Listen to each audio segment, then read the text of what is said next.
জেগে উঠো, জেগে উঠো তুমি, তোমার অপেক্ষায় রাস্তার বাঁকে আমি, তোমার অপেক্ষায় জান্নাতে হোরার গালমান, আমামা বাঁধো শির করো উঁচু, হে বাংলার মুসলমান। বাঁচাও দেশ, সাজাও দেশ, ফিরিয়ে দাও জীবন, মরণে হাসিবে তুমি, তাহলেই কাঁদিবে ভুবন। গর্জে উঠো, জানিয়ে দাও, ছিলাম আছি থাকবো, রক্ত দেবো, জীবন দেবো, তবু জাতিকে মুক্ত রাখবো ইনশাআল্লাহ। আমরা যদি একটি প্ল্যাটফর্মে যদি আসা যায়, আপনি কাউকে বাদ দিয়া, কাউকে মাইনাস করে দিয়ে না, এই আগামীর বাংলাদেশ, আলেম ওলামার বাংলাদেশ, এটা কল্পনা করা কঠিন হয়ে যাবে। শর্ষিনা, কৃষ্ণকান্দা, সমস্ত পীর মাশায়েখগণ একত্রিত হয়ে, আমাদের সমস্ত ঘরানার আলেম ওলামা একত্রিত হয়ে আমরা এই দেশের মধ্যে কোরআন সুন্নাহ রাজ কায়েম করতে চাই। সবাই এক হয়ে কাজ করব। আমরা একটা গাছের মতন হয়ে যাব, ইসলাম নামক বৃক্ষটি একটি গাছের মতন হয়ে যাব। আমরা ঢালা থাকবে আমাদের বিভিন্ন, কিন্তু আমরা হাত মিলিয়ে, বুক মিলিয়ে, সারিবদ্ধভাবে যখনই ইসলামের উপর কোনো আক্রমণ আসবে, ধর্মীয়ভাবে, রাজনৈতিকভাবে আমরা এক হয়ে কাজ করব। আমরা আর দলমত চাই না, পদ পদবি চাই না। আমরা চাই এই ঐক্যের মাধ্যমে বাংলাদেশের সংসদ থেকে নিয়ে এই মেম্বার পর্যন্ত জালেমদের একটা দোষর চেলা চামুন্ডা যেন আর ক্ষমতায় না আসতে পারে, ক্ষমতায় না আসতে পারে। আমরা 10 জন 10 মতের হতে পারে, আমরা এক একজন এক এক ঘরের হতে পারে। ইসলামের ক্ষেত্রে আমরা সুশীতল ছায়াতলে একসাথে থাকতে চাই। আগামী দিনে কেউ যদি আমাদেরকে ডিভাইডেড করতে চায়, আলাদা করতে চায়, আমরা কারো প্ররোচনায় আমরা আর আলাদা হব না। সম্মানিত উপস্থিতি, আমরা আজকে বলতে চাই, আর নয় কোনো হিংসা বিদ্বেষ, আর আয় সব ছুটে আয়, একবার দেখে যাক কি ঘটেছিল সেই সোনালী জামানায়। দীর্ঘদিন শোষণ, অত্যাচার, অবিচার, জুলুম, নিপীড়ন, গুম, হত্যা, বিশেষ করে আলেম ওলামার প্রতি যে একটা নির্যাতন এবং অবিচার এই সুদীর্ঘ কাল যাবৎ চলে আসছে, অন্ততপক্ষে তার থেকে আজকের এই পরিবেশটা স্বাধীন একটা নতুন স্বাধীন রাষ্ট্রে স্বাধীনভাবে কথা বলার জন্য, বসবাস করার জন্য একটি সময় উপযোগী পরিবেশে আমরা মনে হয় উপস্থিত হতে পেরেছি। এজন্য মহান মালিকের দরবারে কৃতজ্ঞতা আদায় করছি, এক বাক্যে বলি আলহামদুলিল্লাহ। সম্মানিত সুধী, অনেক কথা হয়েছে, আপনারা জানেন। এই অত্যাচার, জুলুম, নিপীড়ন যেগুলো বর্ণনা করে শেষ করা যাবে না। এবং এই আয়নাগরের দৃশ্য যদি কেউ দেখে, একজন মুসলমান হিসেবে, একজন মানুষ হিসেবে এই দৃশ্যগুলি দেখার পর কারো অন্তর বিগলিত হবে না, এমন মানুষ এই পৃথিবীতে নাই। সব কিছু থেকে বাংলার মানুষ একটি মুক্তি পেয়েছে, একটি বন্ধন থেকে যেন মনে হয় ছিন্ন হয়ে একটি খোলা আকাশে, উন্মুক্ত আকাশে বা নিচে মনে হয় এই জমিনের উপরে সে মনে বিচরণ করার একটি সুযোগ পেয়েছে। এই সুযোগটা যদি কাজে লাগাই, আগামীর বাংলাদেশ হবে আলেম ওলামার বাংলাদেশ, আগামীর বাংলাদেশ হবে কোরআন সুন্নাহ মোতাবেক রাষ্ট্র কায়েমের বাংলাদেশ। বিভিন্ন রকমের ইখতিলাফ আমাদের সমাজে আছে, তার মধ্যে হাবিবি কিবরিয়া সরকারে দো আলম ১৫০০ বছর আগে বলে গিয়েছেন, এই ইখতিলাফ, এই মতবাদ এবং এই মতভেদ ভুলে গিয়ে কোন রাস্তা আপনি অগ্রসর হবেন? ইসলামী রাষ্ট্র যদি কায়েম করতে চান, কোরআন সুন্নাহর উপর আপনি যদি অটল অবিচল থাকতে চান, আফটার লাইফে যদি আপনি লাভবান হতে চান, in the day of resurrection যদি আল্লাহর সামনে দাঁড়িয়ে আপনি যদি মনে করেন যে হ্যাঁ আমি কালিমা উড্ডীন করার জন্য আমি সংগ্রাম করেছি, আমি কথা বলেছি, আমি কোন পথে, আপনি কোন মতের উপরে আপনি থাকবেন? হাবিবি কিবরিয়া তার কথা বলে গিয়েছেন। সহিহ সুনানে নাসাই, সুনান ইবনে মাজাতে আছে। আল্লাহর হাবিবে পাক সরকারে দো আলম বলেছেন, ও আমার সাহাবায়ে কেরাম, ও আমার উম্মত, তোমরা শুনে থাকো, তোমরা যারা এই পৃথিবীতে অবস্থান করবে, অনেক মতভেদ, অনেক মতভেদ, অনেক মত তোমরা এই পৃথিবীতে দেখবে। হাবিবি কিবরিয়া সরকারে দো আলমের কাছে সাহাবায়ে কেরামরা বললেন, ইয়া রাসূলুল্লাহ, কোন পথের উপরে, কোন মতের উপরে আমরা যদি থাকি তাহলে আমরা নাজাত পাবো? এই আর্থলি লাইফ এবং আফটার লাইফে আমরা নাজাত পাবো, আমরা মুক্তি পাবো। হাবিবি কিবরিয়া সরকারে দো আলম বলেছেন, আলাইকুম বি সুন্নতি ওয়া সুন্নাতিল খোলাফায়ে রাশিদিন আল মাহদিয়িন। হাবিবি কিবরিয়া বলেছেন, আমি আমার সাহাবায়ে কেরামদের এই মত পথ যদি অনুসরণ করো তাহলে তোমরা জান্নাতি নাজাত পেয়ে যাবে। সুবহানাল্লাহ। তাহলে রসুল করিম সরকারে দো আলম তো পথ দিয়ে এবং এই পথের উপরে আপনি আমি যেই ধরনের আলেম বলেন না কেন, সবাই বিশ্বাস করে। এরপরও যদি দুই একজন যদি ফোঁটা মারে, হুজুর এটা বলে দিয়েছেন সুনান নাসের আরেকটা হাদিস তো না বললি নয়। আন আবি সাঈদ খুদরি রাদিয়াল্লাহু তাআলা আনহু قال রাসূলুল্লাহ সাল্লাল্লাহু আলাইহি ওয়াসাল্লাম লা যালা তাইফাতুম মিন উম্মতি আলাল হক মানসুরিন লা ইয়াদুদ্দুহুম মান খাযালাহুম রাওয়াহুন নাসাই ওয়া ইবনে মাজাহ কামা قال আলাইহিস সালাম। হাবিবি কিবরিয়া বলেছেন একদল উম্মত সদা সর্বদা এই হকের উপরে, এই সত্যের উপরে অটল এবং অবিচল থাকবে। এরপরে দুই একজন তাদের যদি খোঁচা মারে আর বিরোধিতা করে, এতে তাদের কোনো ক্ষতি হবে না। সুবহানাল্লাহ। রাসূল কারীম সরকারে দো আলম সেই মত এবং সেই পথের কথা বলে গিয়েছেন। ও ভাই, আপনার আমার সাথে একতলাফ আছে, এই মতভেদ থাকবে, এই টুকিটাকি বিষয়গুলো যদি পরিহার করে আমরা যদি একটি প্ল্যাটফর্মে যদি আসা যায়, আপনি কাউকে বাদ দিয়া, কাউকে মাইনাস করে দিয়ে না, এই আগামীর বাংলাদেশ, আলেম ওলামার বাংলাদেশ, এটা কল্পনা করা কঠিন হয়ে যাবে। কিন্তু আজকে যেইভাবে সম্মিলিত ওলামায়ে মাশায়েখ আপনার আহ্বান করেছেন, ইনশাআল্লাহ মনে হয় সূর্য, এই ইসলামের সূর্য উদিত হতে আর বেশি সময় নাই, সময় এসেছে। এই সময়টা যদি আমরা কাজে লাগাই, আগামীর বাংলাদেশ হবে ওলামায়ে কেরামদের বাংলাদেশ। আপনার কাছে আমি নিরাপদ, আমার কাছে আপনি নিরাপদ। ওই জালিমদের কাছে, আর যারা ইহুদি এবং নাসারারে ওই পোশাক পরিধান করে, ওই মতভেদ যারা লালন করে, তাদের কাছে আমি যেমন নিরাপদ নই, আপনি তেমন নিরাপদ নয়। এই লেবাসটা আপনার কাছে নিরাপদ, এই লেবাসটা আপনার লিবাসটা, আপনার এই টুপিটা আমার কাছে নিরাপদ। কাজেই আমি আপনি সবাই নিরাপদ চাই, দেশটা নিরাপদে থাকুক, শান্তিতে থাকুক, সুখে থাকুক। আল্লাহ এবং আল্লাহর হাবিবে পাকের দেখানো মত আর পথ অনুযায়ী ইহ জিন্দিগি এবং পর জিন্দিগিতে আমরা সবাই কামিয়াব হতে চাই, লাভবান হতে চাই। কু আনফুসাকুম ওয়া আহলিকুম নারা, নিজে বাঁচো এবং পরিবার পরিজনকে বাঁচাও। সেই সুবাদে আমরা যেই সম্মিলিত ওলামায়ে মাশায়েখ যেই ডাক দিয়েছি, ইনশাআল্লাহ আমরা স্বতঃস্ফূর্ততার সাথে আমরা যদি সবাই ঐক্যতা গড়ে তুলি, ইনশাআল্লাহ টুকটাক খুঁটিনাটি বিষয়গুলো যদি আমরা পরিহার করি, ইত্তেফাক মাল ইখতিলাফে যদি আমরা এসে যাই, আলহামদুলিল্লাহ আমরা লাভবান হব। কাজে আমি উদাত্ত আহ্বান জানাবো, খুঁটিনাটি বিষয়গুলো পরিহার করে আজকে যেভাবে আহ্বান করেছেন আপনারা এইভাবে ডাকেন। সারা দেশব্যাপী এই আহ্বান, এই জাগরণ সারা দেশে তুলে তুলুন। আমি ইন্তেজামিয়া দ্বারা এটা গঠন করেছে এবং আহ্বান করেছেন, আমি ওনাদেরকে মোবারকবাদ জ্ঞাপন করছি। আগামীর বাংলাদেশ যাতে আলেম ওলামার বাংলাদেশ হয়, সে আহ্বান ব্যক্ত রেখে আমি আমার সংক্ষিপ্ত কথা শেষ করছি। এতগুলো বছর নির্যাতনের পর দেশের প্রেক্ষাপট পরিবর্তন হলো না। এতগুলো বছরের পরে যাদেরকে আমরা হিসাবে করতাম না, এই স্বৈরাচার, এই জালেম সরকার ওদেরকে হিসাবে করতো না, ঠিক কিনা? ওরা কিভাবে মাত্র 25 দিনের ব্যবধানে এই মানচিত্রকে পরিবর্তন করে ফেলল।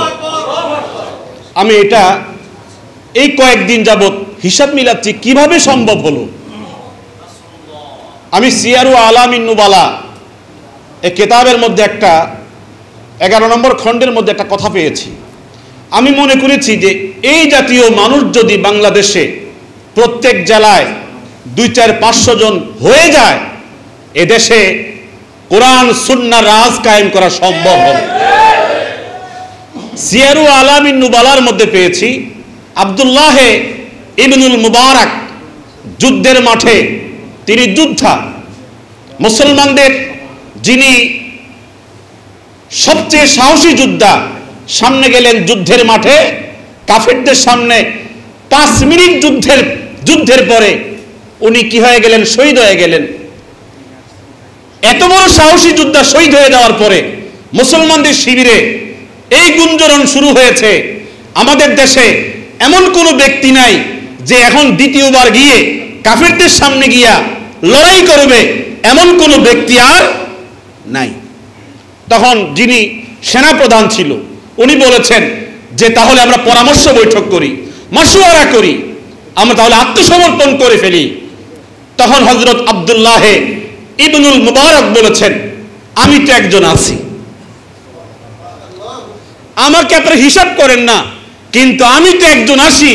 আল্লাহর দরবারে যদি আমাকে জিজ্ঞাসা করে তোমাকে হিসাব করলো না, ঠিক আছে, তো তুমি তো দাবি করতে পারতা যে আমি যুদ্ধে যাব, আমি যুদ্ধে যাব, আমাকে একটু মেহেরবানি করে পাঠান।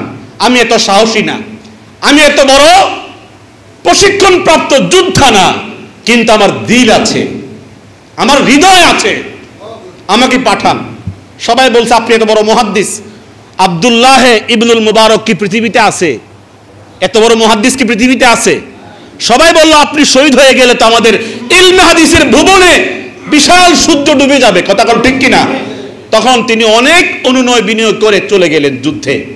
তিনি তখন বলছেন, আপনাদের মধ্যে সবচেয়ে বড় সাহসী যিনি, আমি অত্যন্ত কম সাহসী, একবারে সবচেয়ে বড় তেজস্বী তাকে পাঠান। পাঠানোর পরে সংক্ষেপে বলছি, তিনি বললেন, মুসলমান কখনো কাফেরের মাথায় আগে আঘাত করে না, তোমরা আঘাত করো।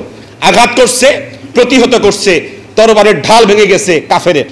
পরে তিনি বলছেন আল্লাহু আকবার, এক আল্লাহু আকবার ধ্বনি দিয়ে যখন তরবারি চালাচ্ছেন, মাথা ভেদ করে তার শিরস্ত্রাণ ভেঙে দ্বিখণ্ডিত হয়ে এই কাফের মারা গেছে, নিহত হয়েছে।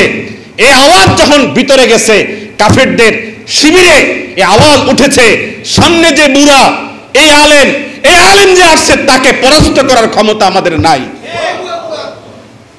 সারেন্ডার হয়ে গেছে কাফেরেরা। আমি এই কথা এখানে শোনানোর জন্য এখানে বলতেছি না, আমি কথাটা কি জন্য বলছি, সারেন্ডার হওয়ার পরে মুসলমান বিজয় লাভ করলো।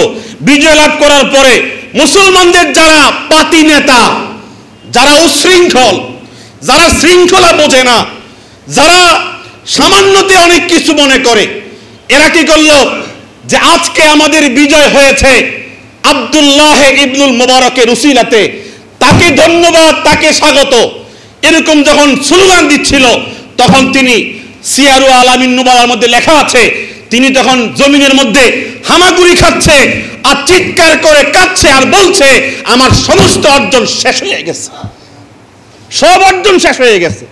তখন সবাই সান্ত্বনা দিয়ে বলল, আপনি তো আনন্দিত হওয়ার কথা, আপনার স্লোগান হচ্ছে আপনার নামে, আপনি বঙ্গবন্ধু, আপনি দেশ করেছেন স্বাধীন, কত রকমের আয়োজন সারা দেশে। কথা কোন ঠিক কিনা? লোক দেখানোর জন্য করলে পরে 4 পয়সার দাম আল্লাহর সামনে থাকবে না। কথা কোন ঠিক কিনা? যদি আজকে আমরা এখানে বসি সত্যিকার অর্থে এই নিয়তে দেশে কোরআন সুন্নাহ রাজ কায়েম করবই, আল্লাহর নিকটে পাওয়া যাবে। আর শুধু শুনানোর জন্য আমার দ্বারা লোক বেশি, আমার দ্বারা লোক কম, এটা দেখানোর জন্য বসতে পারে, কোনোদিন আল্লাহর কাছে বিজয় আশা করা যাবে না।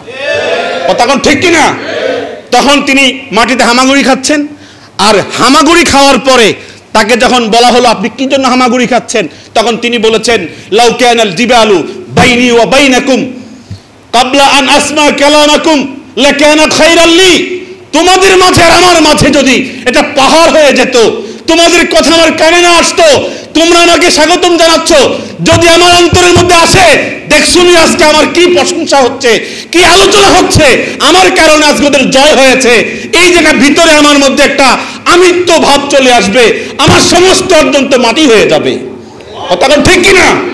এরকম মানুষগুলি এই দেশকে 24 সালে কি করেছে, স্বাধীনতা অর্জন করে দিয়ে। এই মানুষগুলি, তারা কোনো সাইনবোর্ড ছিল না, কোনো ব্যানার ছিল না, কোনো সংগঠন ছিল না, এরকম আব্দুল্লাহ ইবনুল মুবারকের মতো এমন কিছু মানুষই এই দেশের চিত্র পাল্টিয়ে দিয়েছে। আমরা এমন হতে চাই। কথা কোন ঠিক কিনা? অতএব যারা আমরা মাজার ভাঙছি, মাজার সংস্কার করতে হবে, সেজদা চলবে না, মাজারে গিয়ে কোন রকমের শিরকি কাজ চলবে না, আলেমদেরকে সেরকম ভূমিকা পালন করতে হবে। কিন্তু মাজার ভেঙে ফেললে, এখানে তো বাংলাদেশে লক্ষ লক্ষ মাজার আছে, মাজার পন্থীরা আমাদেরকে ভুল বুঝবে। কথা কোন ঠিক কিনা? মাজার ভাঙবো না। অনেক অনেক হিংসাত্মক আলেম মসজিদ দখল করছে, আপনি কার মসজিদ দখল করছেন? তিনি তো আপনার ভাই। কথা কোন ঠিক কিনা? অতএব সবাই আমরা কাঁধে কাঁধ মিলিয়ে আমি এক হতে চাই। রফিকুল ইসলাম হেলালি সাহেব, দামতির মুহাদ্দিস সাহেব, ওনার সাথে আমার যোগাযোগ, উনি আমাকে মুশতাক ফয়জি সাহেব বলেছেন যে আমরা একত্র হতে চাই। আমাদের কিছু মাশায়েখে কেরাম বলছেন পিছনে করে নাই রাজনীতি, এখন করব কিভাবে? আমি বললাম হুজুর এগিয়ে আসতে হবে রাজনীতির মাঠে। আলহামদুলিল্লাহ অনেক দূর এগিয়ে যাচ্ছে, রাজনীতির মাঠে আসার জন্য অনেক দূর এগিয়ে যাচ্ছে, অনেক মনের কথা আমার ভিতরে আছে। আমি বলবো ইনশাআল্লাহ আমাদের কি শাসিনা, কি সোনাকান্দা, সমস্ত পীর মাশায়েখগণ একত্রিত হয়ে, আমাদের সমস্ত ঘরানার আলেম ওলামা একত্রিত হয়ে আমরা এই দেশের মধ্যে কোরআন সুন্নাহ রাজ কায়েম করতে চাই। আল্লাহ পাক সকলকে তৌফিক দান করুন, আর আমাদের যেন মনের মধ্যে যেন ইখলাস তৈরি হয়, এই আশা ব্যক্ত করে শেষ করছি। আসসালামু আলাইকুম ওয়া রাহমাতুল্লাহ। এই আওয়ামী দুঃশাসন, এই শাসক যখনই আমাদের উপর মাথার উপর বসেছে, 1996 সালে যখন এসেছিল তখনও ইসলামী আন্দোলনের যারা নেতা ছিল তৎকালীন শেখুল হাদিস আল্লামা আজিজুল হক সাহেব রহমতুল্লাহি আলাইহি, আমিন সাহেব রহমতুল্লাহি আলাইহি সহ বহু উলামায়ের উপর নির্যাতন চালিয়েছিল। এই বয়োজ্যেষ্ঠ আলেম শেখুল হাদিস আল্লামা আজিজুল হক সাহেব রহমতুল্লাহি আলাইহিকে জালেমের কারাগারে নিয়ে ওযু করার জন্য তেমন পানি দেয় নাই, এরকম তারা নির্যাতন করেছিল। আবার যখন 2008 সালে আসলো, এরপর থেকে এই পর্যন্ত সকল গণনার আলেমদের উপর নির্যাতন চালিয়েছে।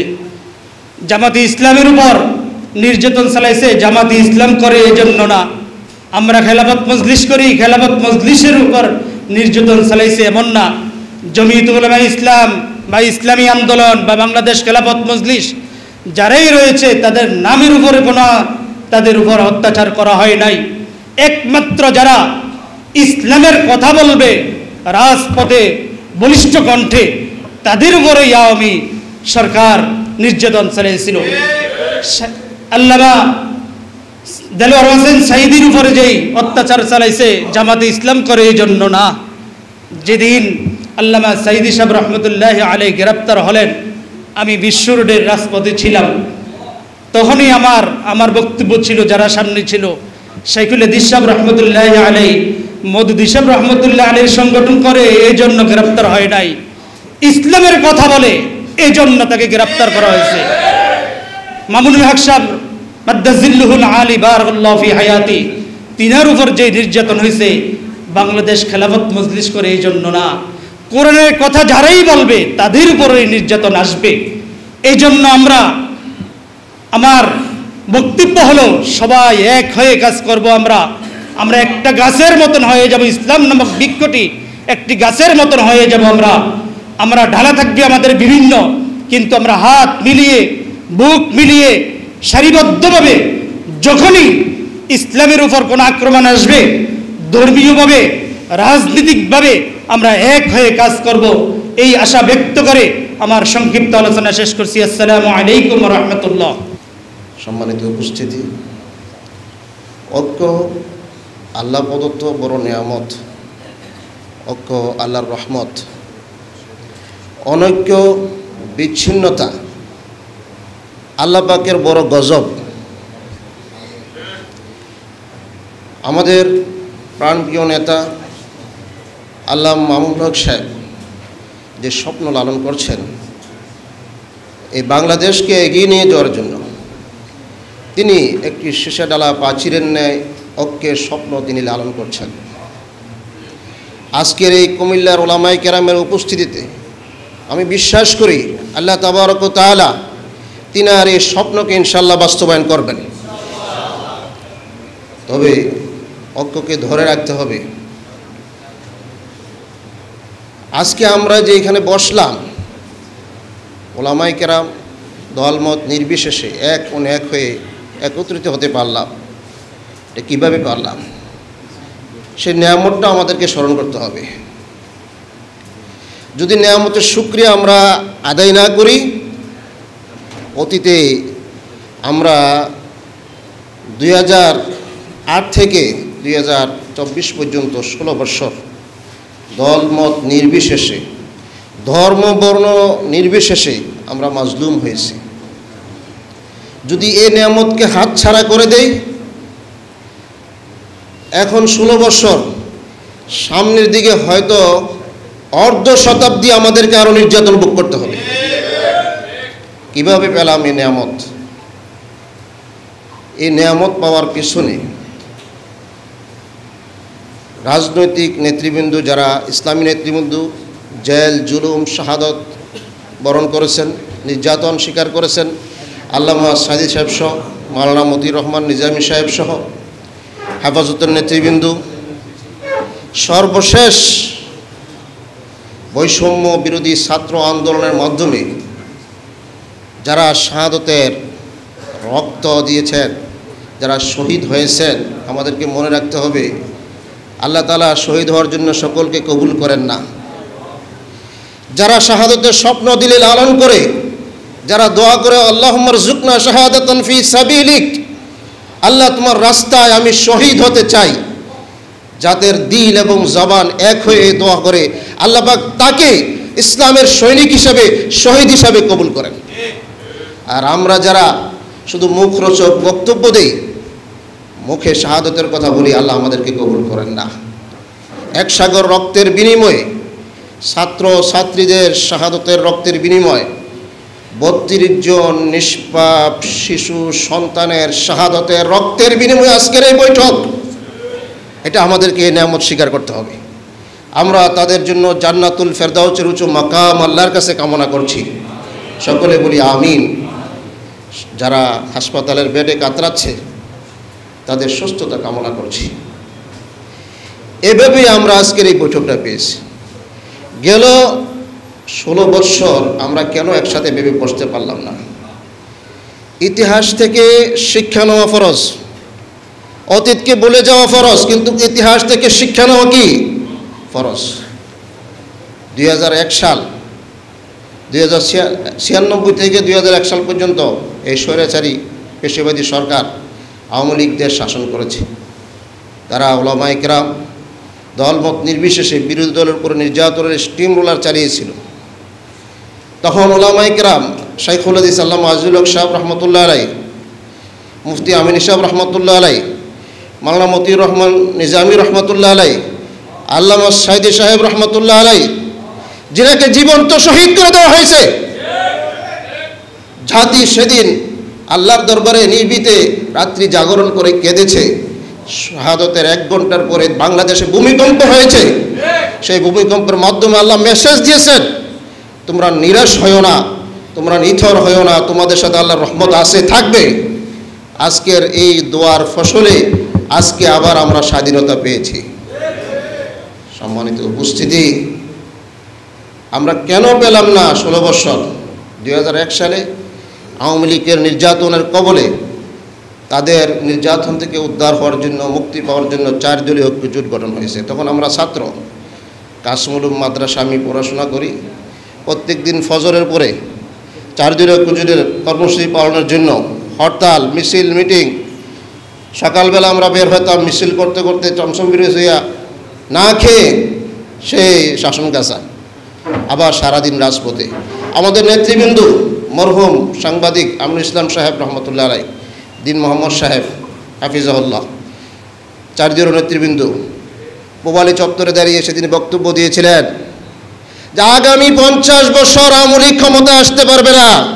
আমরা ছাত্র জনতা যারা ইসলামী আন্দোলন করে আমরা বলেছিলাম জি, কিন্তু কি হলো ফলাফল?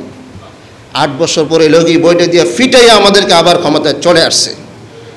তার মূল কারণ হইল যে 4 জনে যে ঐক্যজোট হয়েছিল, এই ঐক্যের প্ল্যাটফর্ম, ঐক্যবদ্ধ জীবনকে আমরা ধরে রাখতে পারি নাই।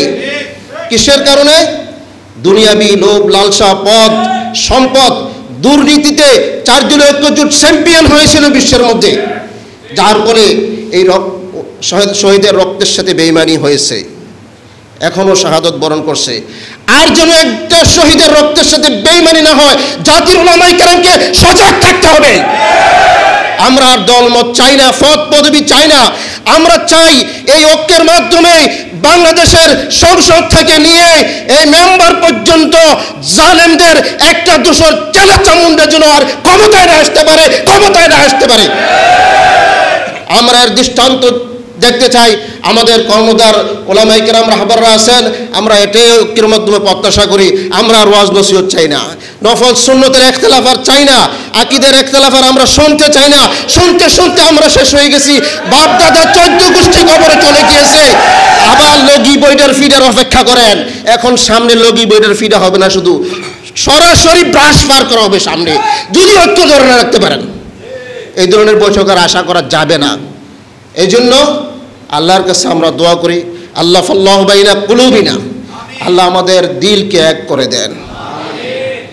আল্লাহ রসুলকে বলেছেন, লাউ আনফাকতা মা ফিল আরদি জামিআ মা আল্লাফতা বাইনা কুলুবিহিম, আমার হাবিব যদি দুনিয়ার সমস্ত সম্পদকে ব্যয় করেন, আপনি আপনার শিষ্যদের অন্তরকে এক করতে পারবেন না। আমি আল্লাহ এক করে দিয়েছি। আজকের এই ঐক্যবদ্ধ প্ল্যাটফর্ম শাহাদাতের রক্তের বিনিময় হয়েছে। আমরা যেন সামনে ক্ষমতার চেয়ারকে না দেখি, শহীদের রক্তকে যেন আমরা স্মরণ করি। আমরা তাদের রক্তকে প্রাধান্য দিয়ে বৈষম্যকে বাংলাদেশ থেকে দূর করতে হবে। আর না হয় ষড়যন্ত্রকারীদের ষড়যন্ত্র শুরু হয়ে গেছে, গদির লিপসুদের লিপসা শুরু হয়ে গেছে। এই চেতনা বিলুপ্ত হয়ে যাবে। আমরা এটাকে ধরে রাখতে চাই। আল্লাহ তাআলা আমাদেরকে কবুল করেন। বাংলাদেশ জিন্দাবাদ, বাংলাদেশ খেলাফত মসজিদ জিন্দাবাদ। আজকের এই আয়োজন করার জন্য কর্তৃপক্ষকে ধন্যবাদ। আসসালামু আলাইকুম।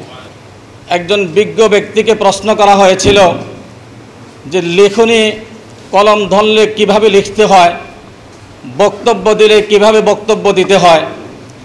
তখন তিনি বলেছিলেন, লিখনী যখন তুমি কলম ধরবে, তোমার মন থেকে যে কথাটা আসবে তুমি সেটাই লিখবে, সেটাই তোমার কলমের কালির মাধ্যমে তোমার মনের অভিব্যক্তিকে প্রকাশ করবে। এবং তুমি বক্তব্য দিবে কিভাবে?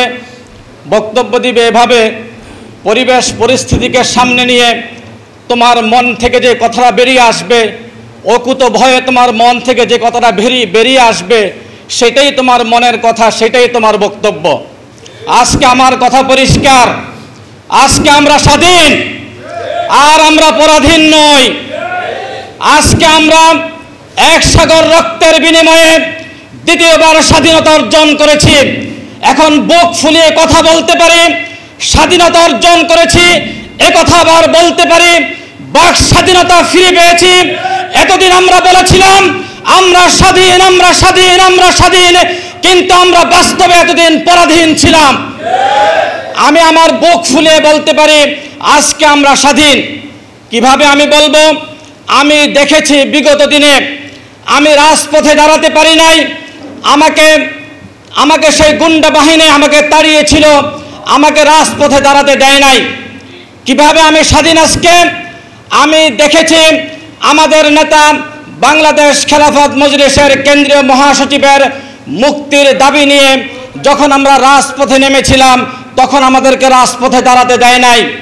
আমরা গণস্বাক্ষর নেওয়ার জন্য রাজপথে গিয়েছিলাম, আমাদেরকে গণস্বাক্ষর নিতে দেয় নাই। তাই আমি বুঝতে পারি এতদিন আমি পরাধীন ছিলাম, আজকে আমি স্বাধীন। সংগ্রামী বন্ধুরা আমার, আমরা অনেকে মায়া কান্না করি। কিভাবে মায়া কান্না করি? হায়রা আমার বাংলাদেশ, এত সুন্দর বাংলাদেশ, সোনার বাংলাদেশ, স্বাধীন বাংলাদেশের সম্পদগুলা কারা ভেঙ্গে দিল, কারা চুরমাল করলো। এদের মতো খারাপ মানুষ পৃথিবীতে আর নাই। কিছু কিছু মানুষ সাধু সেজে আমাদের সামনে এত সুন্দর কথা উপস্থাপন করে। আমি তাদেরকে স্মরণ করিয়ে দিতে চাই, আপনি 2001 সালের ইতিহাস ভুলে গেছেন। ফতুয়া বিরোধী রায় হওয়ার পরে বিবারিয়াতে 7 শহীদের রক্তে রঞ্জিত হয়েছিল বিবারিয়ার রাজপথ। আমরা সেই বিচার পাই নাই। আমি তাদেরকে স্মরণ করিয়ে দিতে চাই, 2009 সালে বিডিআর হত্যা করে বাংলাদেশের মেধাবী বিডিআরদেরকে হত্যা করা হয়েছে, আমরা তাদের বিচার পাই নাই। আমরা তাদেরকে স্মরণ করিয়ে দিতে চাই, 2013 সালে শাপলা চত্বরের রাজপথ ওলামায়ে কেরামদের রক্তে রঞ্জিত হয়েছিল। কিভাবে রঞ্জিত হয়েছে? শুধুমাত্র আমরা ঠিক বলে এখানে শেষ করে দেই। আফসোসের বিষয়, শাহাদাতের রক্ত রঞ্জিত হয়েছে কিভাবে? আমরা ভিডিওতে দেখেছি, মানুষকে এভাবে পিটাইতে পারে না। একটা কুকুরকে যেভাবে পিটায়, ওলামায়ে কেরামদেরকে সেদিন সেভাবে পিটানো হয়েছিল। আমার মনে হয় সেদিন যারা পিটিয়েছিলেন তারা সকলে বাংলাদেশের নাগরিক না। যদি তারা বাংলাদেশের নাগরিক হতেন, তাহলে আমার দেশের নাগরিককে তারা এভাবে কুকুরের মতো পিটাতে পারেন না। বন্ধুরা আমার, আমি দেখেছি 2021 সালে মোদি বিরোধী আন্দোলনের সময়, 2021 সালে মূর্তি বিরোধী আন্দোলনের সময় বিবারিয়ার রাজপথ 17 জন শহীদের বিনিময়ে, রক্তের বিনিময়ে রঞ্জিত হয়েছিল। আমি সেই ইতিহাস দেখেছি।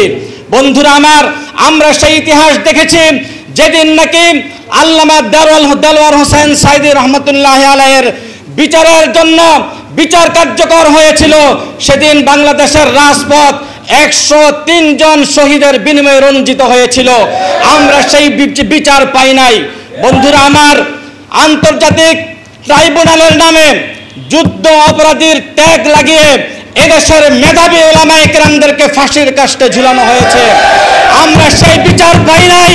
বন্ধুরা আমার, স্পষ্ট কথা, সবাই জানেন, আমরা দেখেছি একে একে করে আমাদেরকে ভাগ করে করে ধরা হয়েছে। কখন ধরেছে জামাতে ইসলামকে, কখন ধরেছে হেফাজতে ইসলামকে, কখন ধরেছে উলামায়ে কেরামকে। একসাথে আমাদেরকে ধরে নাই, কারণ জানে যদি আমাদেরকে একসাথে ধরা হয় তাহলে আমরা যদি গর্জে উঠি তাহলে তার গতি ঠিক থাকবে না। এজন্য আমাদেরকে ডিভাইডেড করা হয়েছে, আমাদেরকে আলাদা করা হয়েছে, আমাদের মধ্যে ইখতিলাফ সৃষ্টি করা হয়েছে, যে ইখতিলাফের কারণে আমরা একজন আরেকজনের চেহারা দেখতে পারি নাই। কিন্তু আলহামদুলিল্লাহ, আসুম্মা আলহামদুলিল্লাহ, 2024 সালে এসে আমার ছাত্র জনতা এক সাগর রক্তের বিনিময়ে এই বাংলার স্বাধীন করেছে। স্বাধীন করার কারণে আজকে আমরা উন্মুক্তভাবে স্বাধীনভাবে এখানে বসার সুযোগ পেয়েছি। বন্ধুরা আমার, আজকে আমাদেরকে আপনারা একত্রিত করেছেন, এখানে আহ্বান করেছেন, আপনাদেরকে আন্তরিক ধন্যবাদ জানাই। আমরা দীর্ঘদিন যাবৎ ছাত্র আন্দোলন থেকে শুরু করে ইসলামী আন্দোলনের সাথে সম্পৃক্ত আছি। আমরা অত্যন্ত অনুতপ্ত, আমরা অত্যন্ত আফসোসের সাথে বলতেছি, আমরা কেন উলামায়ে কেরামরা একসাথে থাকতে পারি না। আমরা সকল মতভেদ ভুলে গিয়ে আমার আব্বাজান রহমতুল্লাহ আলাই শাইখুল হাদিস আল্লামা আশরাফ আলী রহমতুল্লাহ আলাই বলেছিলেন, একলা চলা সহজ, লইয়া চলা বড়ই কঠিন। আব্বার এই বাণীকে আমরা অক্ষরে অক্ষরে মনে রেখেছি। আমরা 10 জন 10 মতের হতে পারি, আমরা এক একজন এক এক ঘরের হতে পারি। ইসলামের ক্ষেত্রে আমরা সুশীতল ছায়াতলে একসাথে থাকতে চাই। আগামী দিনে কেউ যদি আমাদেরকে আর ডিভাইডেড করতে চায়, আলাদা করতে চায়, আমরা কারো প্ররোচনায় আমরা আর আলাদা হব না। আমরা সকলে এক থেকে আগামী দিন আমরা আমাদের কর্মসূচিকে আমরা সামনের দিকে এগিয়ে নিয়ে যাব। আজকে যারা আমাদের এখানে কর্ণধার আছেন, আপনাদের কাছে আমাদের বিনীত নিবেদন, আমাদের কওমি উলামায়ে কেরাম যারা কুমিল্লার মুরব্বী আছেন, এদের কাছে, এদের ঘরে ঘরে, এদের দরজায় দরজায় গিয়ে কলা নাড়েন, এদেরকে আমাদের সাথে আপনাদের সাথে একসাথে বসান। তাহলে আমরাও আপনাদের সাথে একসাথে বসে আগামী দিনে একটা মডেল কুমিল্লা উপহার দিতে চাই। এই আশাবাদ ব্যক্ত করে আমি আমার বক্তব্য শেষ করলাম। খোদা হাফেজ। আমরা আজকে বাংলাদেশে এই দীর্ঘ অনেক বৎসর অনেক নির্যাতন নিপীড়ন সহ্য করে আজকে এই পর্যায়ে এসেছি। এই পর্যায়ে আসার আগে যারা এই বাংলার জমিনে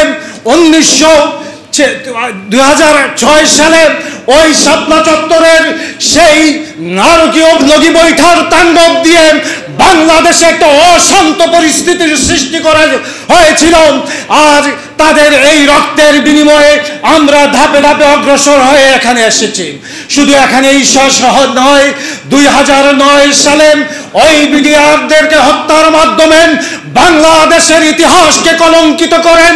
যে 1971 সালে পাক হানাদার বাহিনী বাংলাদেশের এতগুলো সেনা সদস্যকে হত্যা করতে সাহস করেনি, বাংলার জমিনে শেখ হাসিনা তার নির্দেশে এতগুলো 57 জন সেনা সদস্যকে হত্যার মাধ্যমে আমরা এ পর্যায়ে এসেছি।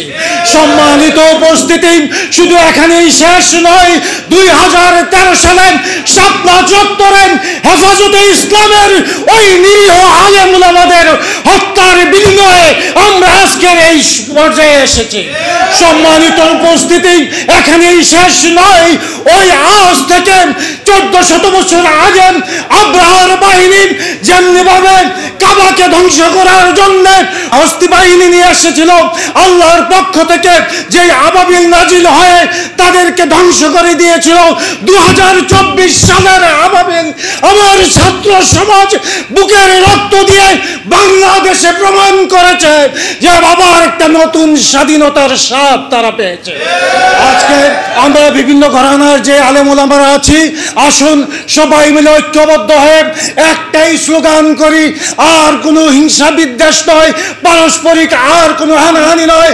আমরা আজকে কাদা ছুড়াছুড়ি বাদ দিয়ে ঐক্যবদ্ধভাবে আল্লাহর জমিনে আল্লাহর দ্বীনকে কায়েম করার জন্য আমরা প্রচেষ্টা চালিয়ে যাই, এই আশাবাদ ব্যক্ত করে আমি আমার সংক্ষিপ্ত কথা এখানে শেষ করছি।